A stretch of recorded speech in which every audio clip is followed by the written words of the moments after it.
When you think about democracy, a busy marketplace probably isn't the first thing that pops into your head. But what if I told you it was everything? Today, we're going to dig into the ruins of ancient Athens to uncover how a space for commerce, for shopping, became the physical engine for one of the most radical political ideas in history. Let's get into it. Okay, so first things first, what even is an agora?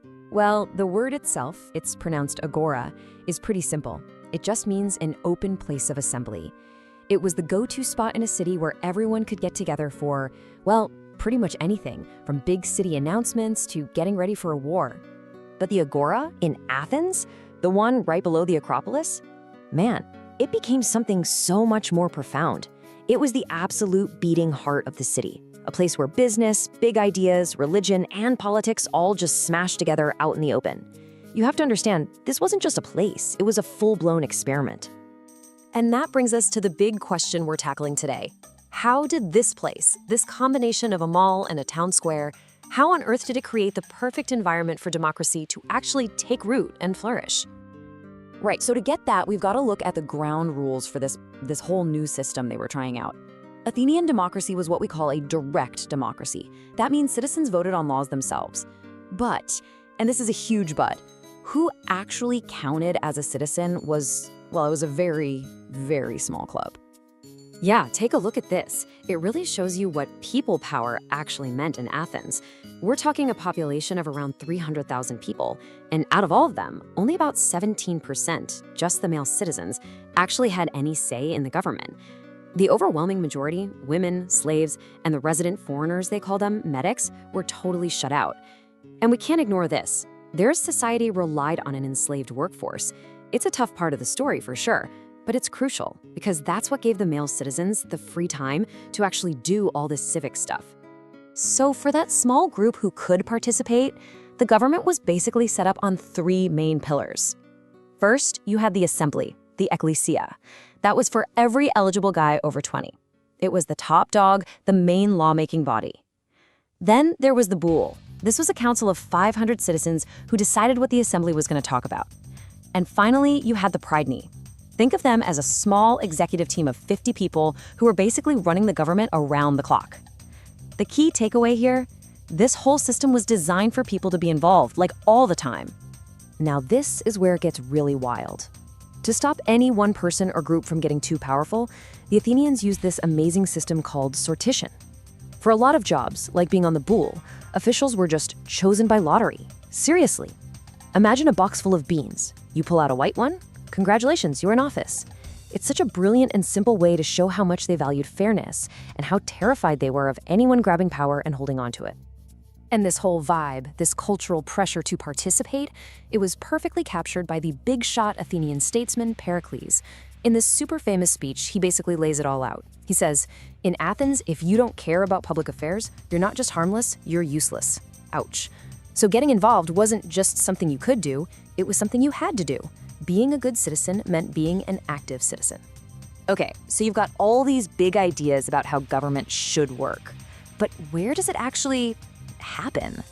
Well, those abstract ideals needed a real physical home. And that's exactly what the Athenians did. They literally built the architecture of power right there in the Agora, designing buildings specifically to make this new kind of government work. Check this out. This is what's left of the Boulaterion, the council house. This is where those 500 citizens met every single day to hammer out new laws.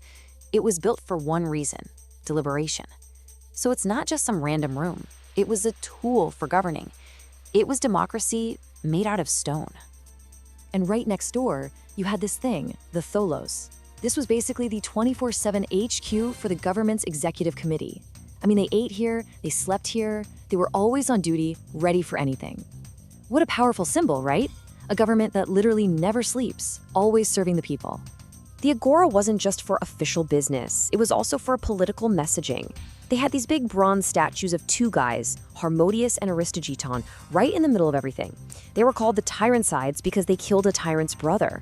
So their statues were this powerful, in-your-face, daily reminder that Athens said no to dictators.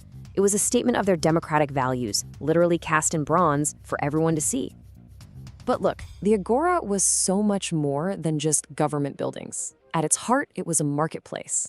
But not just for, olive oil and pottery.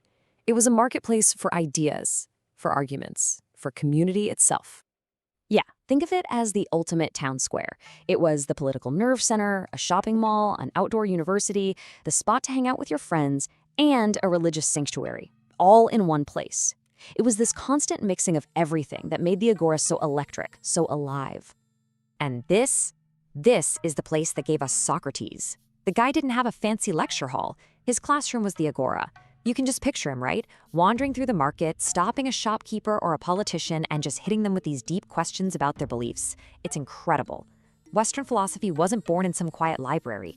It was born right there, in the middle of all the noise and chaos of public life. So what happened to this amazing place? Well, the Agora story is pretty dramatic. It's a cycle of total destruction, incredible resilience, and then rebirth. The actual buildings have changed a lot, obviously, but what it stands for, that has really lasted.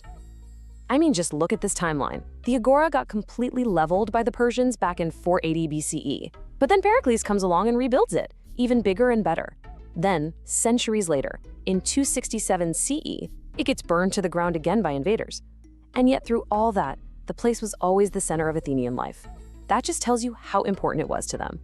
A perfect example of this is the Stoa of Attalos. This was this huge, 2-story covered walkway. It used to be full of shops, a place to get out of the sun and just talk. It was totally destroyed, but then in the 1950s, it was rebuilt piece by piece. Today, it's a museum, and it's this amazing direct link right back to the ancient world. When you look at the Agora today, it's a powerful sight. You see these ancient ruins, and then all around them is the modern, bustling city of Athens. The original buildings might be gone, but the ideas that were born here, things like public debate, civic duty, the idea that a government should answer to its people, those ideas have echoed down through centuries and are still shaping our world. So let's end with this. The Agora was the physical hardware, and democracy was the software running on it. It was a place designed for face-to-face conversations, for public arguments, for shared experiences. Which brings up a really important question for us right now. In our world, which is so digital, so divided, what are our agoras? Where are the places, physical or online, that are supposed to be doing that job? And a better question might be, are they even working?